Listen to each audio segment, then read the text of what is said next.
प्रिय छात्रों, हमने पिछले वीडियो में हरिवंश राय बच्चन का जीवन परिचय और पहले भाग की पंक्तियों को हमने पढ़ा था। मैं जग जीवन का भार लिए फिरता हूँ, मैं फिर भी जीवन में प्यार लिए फिरता हूँ। कर दिया किसी ने झंकृत जिनको छूकर मैं सांसों के दो थार लिए फिरता हूँ। मैं सुरा का पान किया करता हूँ, मैं कभी न जग का ध्यान किया करता हूँ। जग पूछ रहा उनको जो जग की गाते, मैं अपने मन का गान किया करता हूँ। इन पंक्तियों का हमने भावार्थ समझा था। आइए अब हम इसके दूसरे भाग की पंक्तियों का भावार्थ समझते हैं। मैं निज उर के उद्गार लिए फिरता हूँ, मैं निज उर के उपहार लिए फिरता हूँ। है यह अपूर्ण संसार न मुझको भाता, मैं सपनों का संसार लिए फिरता हूँ। मैं जला हृदय में अग्नि दहा करता हूँ, सुख दुख दोनों में मग्न रहा करता हूँ। जग भवसागर तरने को नाव बनाए, मैं बहु मौजों पर मस्त बहा करता हूँ। पहले इसके कठिन शब्दार्थ देख लेते हैं। इसका जो नीच का जो अर्थ होता है, नीच का जो इसका अर्थ है अपना, उर का होता है हृदय, उद्गार का होता है हृदय के जो भाव, उपहार का होता है भेंट और अग्नि का होता है आग, भवमोजों का होता है संसार की लहर। कवि कहता है कि मैं संसार के बारे में जो है अपने हृदय के अंदर नए नए जो है भाव सजाए हुए हूँ, यानी नए नए जो है भाव रखता हूँ। मैं उनकी मनोभावनाओं को लेकर जो है इधर से उधर उड़ता या घूमता फिरता हूँ। फिर मैं किसी अन्य के इशारों पर नहीं चलता, यानी लेखक जो है किसी अन्य के इशारों पर नहीं चलता। लेखक आगे कहता है कि मैं अपने हृदय की भावना को ही श्रेष्ठ मानता हूँ। यानी हरिवंश राय बच्चन जो हैं वो कह रहे हैं कि मेरे लिए मेरी भावनाएं, हृदय की जो भावना है वही श्रेष्ठ हैं और मैं वही भेंट जो है अब लिए चलता हूँ, अपने उसी को श्रेष्ठ मानकर जो है अपना हूँ जीवन में। और मुझे यह सारा संसार जो है अधूरा सा लगता है। क्यों अधूरा लगता है? क्योंकि इसमें जो है प्रेम का अभाव है। प्रेम का अभाव सा होने के कारण यह संसार कवि को अधूरा सा लगता है, यानी अच्छा नहीं लगता। और मेरे मन में प्रेम में सुंदर संसार का जो है सपनों का जो है संसार है और उसी को लेकर जो है मैं आगे बढ़ता रहता हूँ।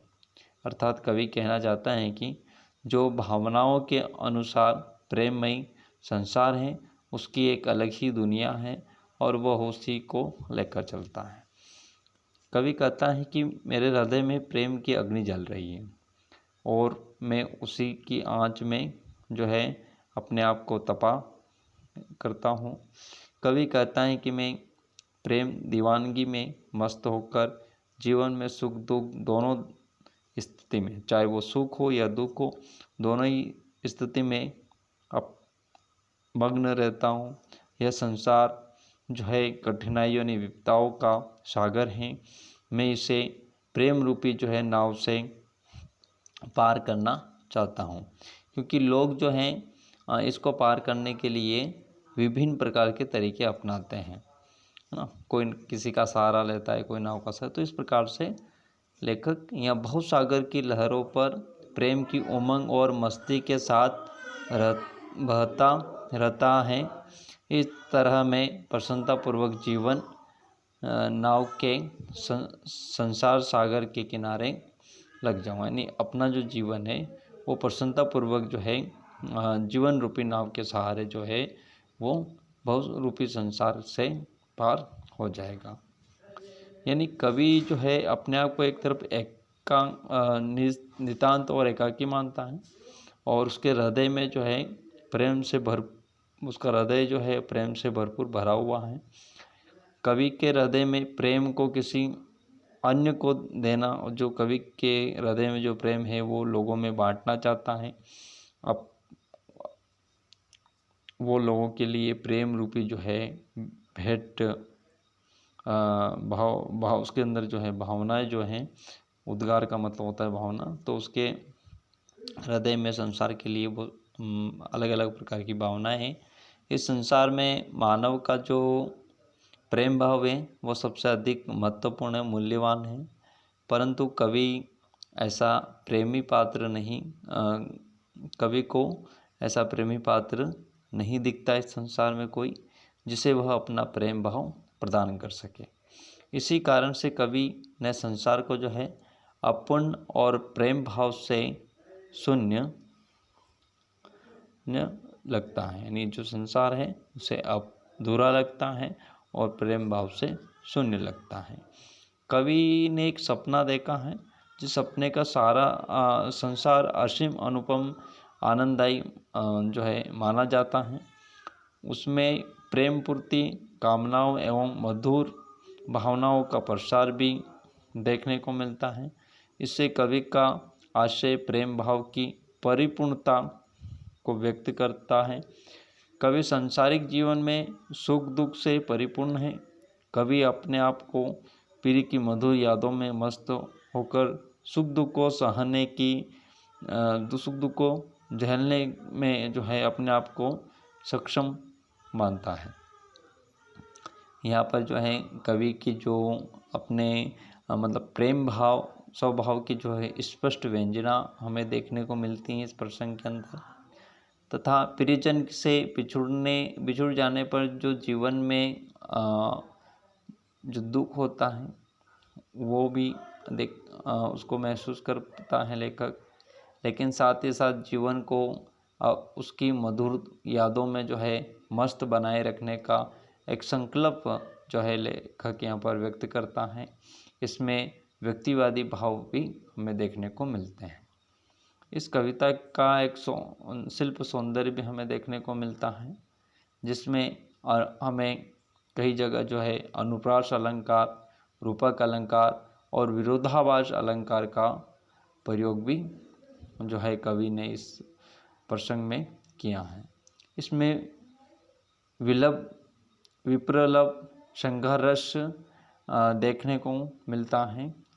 अनुरूप कोमल, मधुर एवं मादकता युक्त शब्दावली का लेखक ने प्रयोग किया है। आइए हम आगे की पंक्तियों को पढ़ते हैं।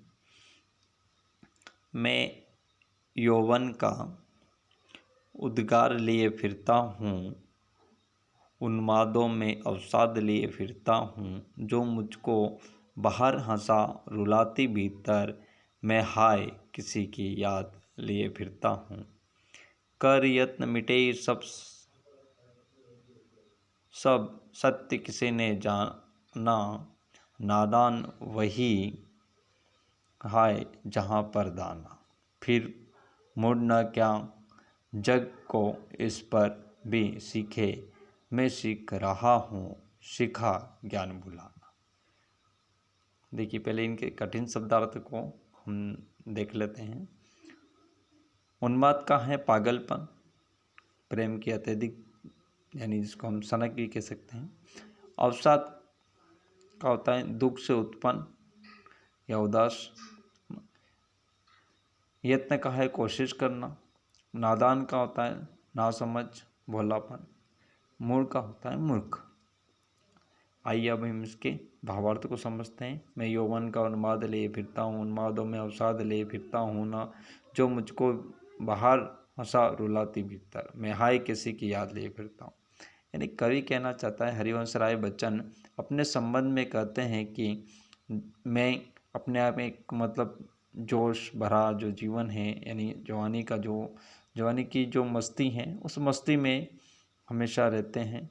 और मेरे ऊपर प्रेम की अत्यधिक जो प्रेम की अधिकता होने के कारण जो है इस दीवानगी में मुझे कदम कदम पर निराशा भी देखने को मिलती है।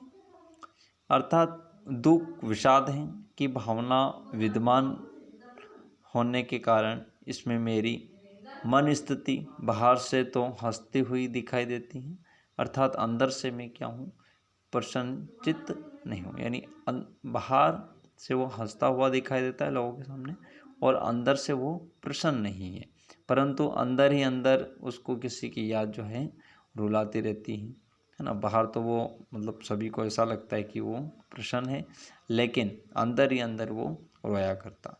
इस स्थिति का इस प्रकार की जो स्थिति है उसका मूल कारण जो है उसके हृदय में, मतलब कवि के हृदय में किसी के लिए मधुर स्मृति बसी हुई है, और हर समय उसकी याद जो है उसे जो है लेखक याद करता रहता है, और उसके न मिलने से लेखक को दुख भी होता है। कवि कहता है कि इस संसार को जानने के लिए अनेक प्रयत्न किए, सबसे सत्य को जानने की कोशिश भी की, है ना। जिसे कर यत्न मिटे सब सत्य किसी ने जाना, नादान वही है हाय जहाँ पर दाना, फिर मुड़ना क्या जग को, इस पर भी सीखे मैं सीख रहा हूँ सीखा ज्ञान बुलाना। यानी कवि कह रहा है कि संसार को जानने के लिए अनेक प्रयत्न किए, सबसे सत्य को जानने की कोशिश की, परंतु सभी से जो भी मिला उससे सत्य के बारे में जानकारी, परंतु जीवन सत्य को कोई नहीं जान पाया। इस तरह जिसे भी देखो वही नादानी कर रहा है। संसार में जिए जहाँ पर भी मतलब धन, वैभव और भोग सामग्री इन आदि से जो है लिप्त है। यानी व्यक्ति जो भी है इन सभी के आसपास ही हमें देखने को मिलता है, यानी कहीं ना कहीं इन सभी से वो लिप्त है, मिला हुआ है। वह वहीं पर दाना चुगने लग जाते हैं, अर्थात अपना जो जहाँ स्वार्थ की पूर्ति होती है वो वहीं खाने लग जाते। परंतु कवि की दृष्टि में ऐसे लोग मूर्ख कहलाते हैं। कवि कहता है कि जो ऐसे लोग होते हैं वो मूर्ख होते हैं, क्योंकि वे जानबूझकर सांसारिक लोभ मोह माया में के चक्कर में उलझ जाते हैं। मैं संसार के नासमझ को जो है समझ गया हूँ, इसीलिए मैं सांसारिकता का पाठ सीख रहा हूँ। लेखक कह रहा है कि मैं इनकी नादानियों को अच्छी तरह से जान गया हूँ, इसीलिए मैं अब अपने आप को जो है सांसारिकता का पाठ सीख रहा हूँ, और सीखे हुए ज्ञान को जो है यानी जो भी मैंने सीखा था उसको मैं भूलने की कोशिश कर रहा हूँ। यानी पुरानी बातों को भूलकर मैं अपने मन के अनुसार आगे चलना सीख रहा हूँ। यानी कवि जो है, जैसे इसमें कहा गया कि यौवन के उन्माद में कवि यौवन के उन्माद लिए फिरता हूँ। देखिए इसका सीधा सा जो है तात्पर्य है कि यौवन के उन्माद से यहाँ पर लेखक का जो तात्पर्य है वो यह है कि जवानी में मन में उमड़ते घुमड़ते प्रेम का जो जोश है वह अलहटपन के कारण प्रेम की सनक, एक तरह से हम पागलपन कह सकते हैं, हृदय में प्रेम की आकुलता रहती है। वहीं दूसरी ओर कवि बताते हैं कि प्रेम भावना के कारण कवि जो है बाहर तो क्या होता है हंसता हुआ दिखाई देता है, हंसता खेलता दिखाई देता नजर आता है, लेकिन अंदर ही अंदर वह किसी प्रियजन की विरह वेदना को सह रहा है ना। एक खंडर बना हुआ है, अवसाद का मतलब होता है खंडर, है ना, के ग्रस्त रहता है। अंदर ही अंदर वह मतलब उसे कोई चीज़ है, बात है जो खाई जा रही। कवि के प्रियजन उसके पास नहीं है, और उसके प्रेम से जो है कवि वंचित रहा है। वह विरह वेदना से जो है पीड़ित है, रहने से उसके मन में जो है निराशा और दुख रहता है। इसी कारण वह अवसाद से ग्रस्त रहा है, यानी जो पुराना एक खंडर हो चुका है। जो लोग सत्य को जानने की चेष्टा न करके सांसारिक की इस भीड़ में शामिल हो चुके हैं, ऐसे लोगों को कवि नादान समझता है, क्योंकि वे लोग संसार के सत्य एवं असत्य को समझ नहीं पाते और उसी में उलझकर रह जाते हैं। आइए हम आगे की जो है पंक्तियां हैं उनको पढ़ते हैं, उनका भावार्थ समझते हैं। मैं और जग और कहाँ का नाता, मैं बना बना कितने जग रोज मिटाता। जग जिस पृथ्वी पर जोड़ा करता वैभव, मैं प्रति पग में उस पृथ्वी को ठुकराता। मैं निज रोदन में राग लिए फिरता हूँ, शीतल वाणी में आग लिए फिरता हूँ। हो जिस पर भूपों के प्रसाद न्योछावर, मैं वह खंडहर का भाग लिए फिरता हूँ। आइए पहले इनके शब्दार्थ को समझ लीजिए। वैभव का मतलब है धन और दौलत। पग यानी कदम। राग यानी प्रेम होता है। आग यानी अग्नि, जोश। भूपो यानी राजाओं द्वारा बनाए गए प्रसाद, मह राजाओं है ना। प्रसाद का मतलब हो गया महल। खंडहर का हो गया टूटा फूटा भवन। आइए इन पंक्तियों का भाव समझते हैं। मैं और जग और कहाँ का नाता, मैं बना बना कितने जग रोज मिटाता। जग जिस पृथ्वी पर थोड़ा जोड़ा करता वैभव, मैं पृथ्वी पर उस पृथ्वी को ठुकराता। कवि कहना चाहता है कि मैं भावुक होने के कारण ये लोग जो संसार में के भावुक हो जाए, जबकि संसारिक लोग दुनियादारी निभाने में लगे रहते हैं। इसी कारण में और संसार दोनों क्या हैं, पृथक हैं, अलग अलग हैं। यानी कवि अपने आप को संसार से अलग बता रहा है। अंततः कवि बताता है कि और संसार का कोई नाता या संबंध नहीं है मुझसे। यानी कवि कहता है कि मुझसे संसार का कोई नाता नहीं है, कोई संबंध नहीं है। मेरा तो संसार के साथ जो है एक टकराव, अलगाव चलता रहता है, जो मैं रोज़ नए नए संसार की जो है रचना करता हूँ, नए आदर्शों को रचता हूँ। उसमें पूरी तरह संतुष्ट न होने पर उसे फिर से क्या करता है कवि, मिटाने का प्रयास करता है। और वह संसार जिस धन स्मृति को एकत्रित करने में लगा हुआ है, ऐसे संसार को वो पूरी तरह से ठुकरा देना चाहता है। इस तरह से लेखक संसार को ठुकरा कर सत्य और प्रेम के पथ पर आगे बढ़ जाना चाहता है। कवि आगे बताता है कि मेरे रोदक में भी प्रेम भाव झलकता है। मैं अपने गीतों में प्रेम के आंसू बहाता हूँ, है ना। लिख रखा है जैसे मैं निज रोदन में राग लिए फिरता हूँ, शीतल वाणी में आग लिए फिरता हूँ। मैं हो जिस पर भूपों के प्रसाद न्योछावर, में वह खंडहर का भाग लिए फिरता हूँ। इससे तात्पर्य यह है कि कवि कह रहा है कि मैं रोदन में भी प्रेम भाव जो है झलकता है। मेरे रोदन में जो वो रोता है ना, उसमें भी प्रेम भाव झलकता है। मैं अपने गीतों में प्रेम के आंसू बहाता हूँ। यानी कहने का तात्पर्य कि वो रो रहा है ना, लेकिन उसके रोना जो है वो भी यहाँ प्रेम भाव उसमें देखने को मिलता है। यानी वो गीत के समान है। तो प्रेम के आंसू वो बहाता है। मेरी वाणी यद्यपि कोमल और शीतल है, फिर भी उसमें प्रेम की तीव्र उष्ण वेदना का ताप छिपा हुआ है।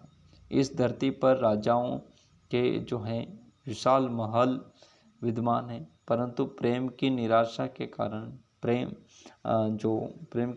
के कारण लेखक का जो जीवन है वह खंडहर जैसा बन चुका है। फिर भी वे अपने जीवन रूपी खंडहर को महलों पर न्योछावर कर सकता है। लेखक कहता है कि मैं अपने हृदय में उसी खंडहर रूपी प्रेम प्रसाद को जीवंत बनाए हुए हूँ।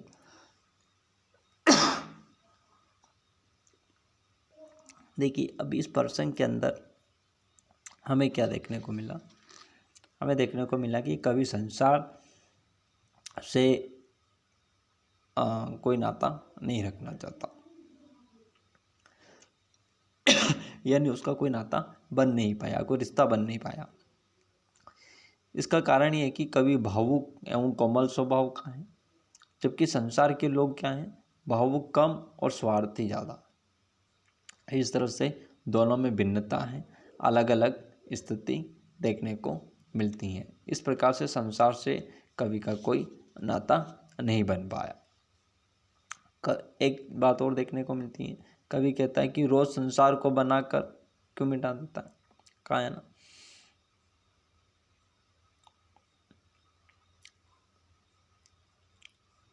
ये मैं बना बना कितने जग रोज मिटाता हूँ, है ना। यानी कवि रोज संसार को बनाता है, रोज मिटा देता है। तो कवि यहाँ पर कहना है कि अपनी कल्पना के अनुसार प्रेम भरे संसार की रचना करता है, परंतु उसका प्रेम कल्पनामय संसार अपनी कसौटी पर खरा नहीं उतर पाता, और इसी कारण से वे उसे मिटा देता है।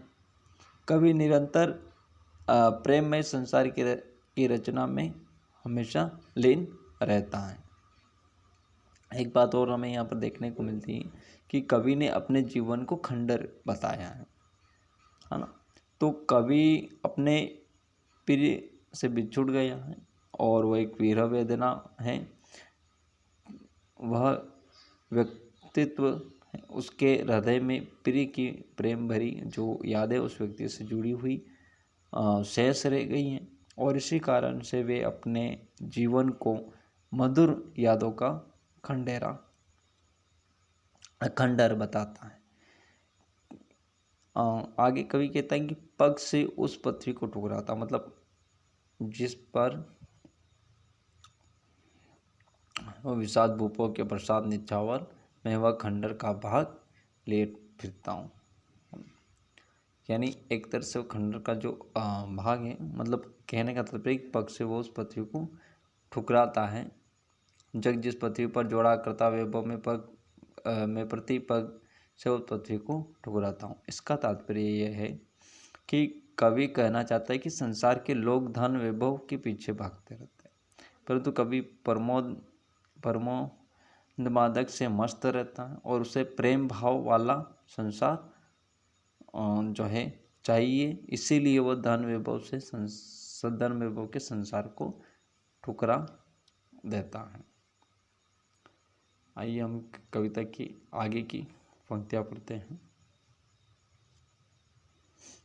ये जो मैं और रोग और कहाँ का नाता, मैं वन कितने जग को रोज मिटाता, ये माध्यमिक शिक्षा बोर्ड 2012 में पूछा गया है, ये वाला पैराग्राफ। आइए आगे का जो भावार्थ है उसको समझते हैं। मैं रोया इसको तुम कहते हो गाना,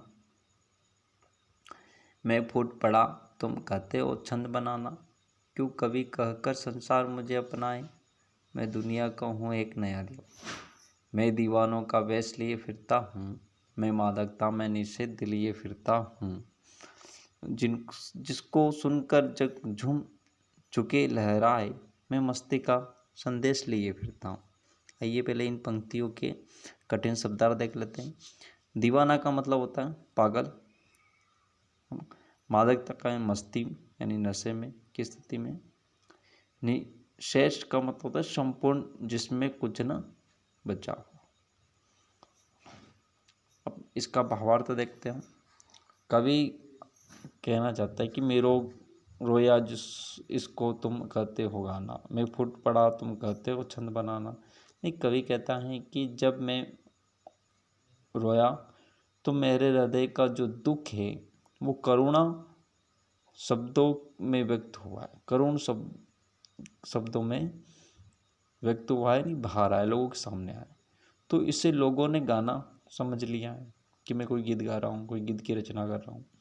जब मैं प्रेम के आवेश से भरकर पूरे उन्माद से अपने भावों को व्यक्त करता हूँ तो मेरे हृदय के भाव शब्दों में फूट पड़ते हैं, तब संसार के लोग उसे छंद समझ लेते। कवि ने कोई नया छंद का प्रयोग किया। दुनिया मुझे कवि के रूप में अपनाती है, मुझे व्यर्थ ही इस मुझे इतना जो है सम्मान देती हैं। वास्तव में तो मैं कवि नहीं हूँ, लेकिन अपितु एक प्रेम दीवाना हूँ। यानी वो अपने आप को कवि न बताकर एक प्रेमी बताता है। मेरा हृदय जो है प्रेम दीवानगी से पूरी तरह जो है मस्त है।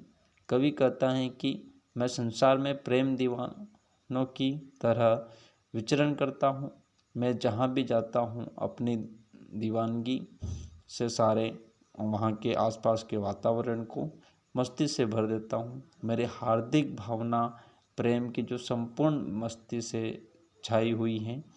मैं प्रेम और यौवन के गीत गाता हूँ। मेरे गीतों में ऐसी मस्ती है जिसे सुनकर लोग झूम उठते हैं, प्रेम में झुक जाते हैं और मस्ती में लहराते रहते हैं। मैं सभी को इसी प्रेम की मस्ती में झूमने का संदेश देता रहता हूँ। लोग मेरे इसी संदेश को गीत समझ बैठे हैं। देखिए, कवि ने संसार के लोग जो है कवि को जो संसार के जो लोग हैं वो गीत यानी उसकी जो वेदना है, जो वो दुख है, वो करुणा के शब्दों के रूप में जो प्रकट होता है तो उसको गीत समझ लेती हैं। इसका जब कवि रोता है अर्थात यानी हृदयगत गात जब होता है तो कोमल भावनाओं को व्यक्त जब कवि कर रहा होता है तो ऐसे रूप को लिखने लगता है तो तब लोग कहते हैं कि कोई उसे गाना या गीत कह देते हैं। कवि आगे बताता है कि कवि स्वयं को दुनिया का एक दीवाना कहलाना पसंद करता है, न कि वो कवि कहलाना पसंद करेगा। अपनी वास्तविकता को जानता है, इसलिए अपनी प्रेम दीवानगी के कारण ही वह कविता रच पाता है यानी लिख पाता है। संसार के आगे कवि इसमें हमें देखने को मिला कि संसार के लोग कवि की हृदयगत कोमल और प्रेम वेदना को मधुर गीत या भावपूर्व कविता के रूप में उसे सुनकर झूम उठते हैं। तो वहीं दूसरी ओर कवि संसार को यह संदेश भी देना चाहता है कि सांसारिक झंझटों को भूल जाओ और प्रेम की मस्ती में स्वयं को जो है लीन कर लो, हार्दिक आनंद प्राप्त करो। हमें भाव सौंदर्य इसका अगर हम देखने को मिलता है, भाव सौंदर्य के तौर पर अगर हम इसको समझें तो कवि कहता है कि उसके गीत उसके व्यतीत मन की भावनाओं से सहज प्रवाह हैं। उसके हृदयगत भाव की अभिव्यक्ति हमें यहाँ देखने को मिलती हैं। कवितागत संवेदना से सभी मस्त हो जाते हैं। कला सौंदर्य की बात अगर हम करें इसके अंदर तो वर्णावृत्ति हुई है, यानी एक वर्ण की बार बार आवृत्ति हुई है। आप देखते हो कि जहाँ भी वर्ण की आवृत्ति होती है वहाँ पर अनुप्रास अलंकार देखने को मिलता है। तो जहाँ पर भी इस पद में इन पंक्तियों में वर्णों की आवृत्ति हुई है वहाँ पर जो है हमें अनुप्रास अलंकार देखने को मिला है। भाषा कवि की जो है वो सरल है, प्रवाहपूर्ण एवं भावनानुकूल है। मादकता, फूट पड़ा आदि लाक्षणिक प्रयोग किए हैं। ये जो मादकता शब्द है, फूट पड़ा है, इन शब्दों का प्रयोग लाक्षणिक प्रयोग के आधार पर किया गया। पद प्रयोजन और संगीत अनुरूप हैं। दोस्तों, ये थी हरिवंश राय बच्चन की आत्म परिचय जिसके 5 भाग हमने पढ़े। अगर आपको वीडियो अच्छा लगा हो तो इसको लाइक और शेयर ज़रूर करें और चैनल को सब्सक्राइब करें ताकि आपको इसी प्रकार के नए अपडेट वीडियो रोज़ प्रतिदिन मिलते रहें। हम अगले दिन जो है अगले नेक्स्ट वीडियो में हरिवंश राय बच्चन का गीत है जिसका नाम है दिन जल्दी जल्दी ढलता है, उसको पढ़ेंगे, उसको समझेंगे, उसके भावार्थ को समझेंगे, उसके काव्य सौंदर्य को समझेंगे, उसके भाव सौंदर्य को समझेंगे, शिल्प सौंदर्य को समझेंगे। तो आपको अगर वीडियो पसंद आया हो तो इसको लाइक करें और कमेंट भी कर सकते हैं। तब तक के लिए जय हिंद।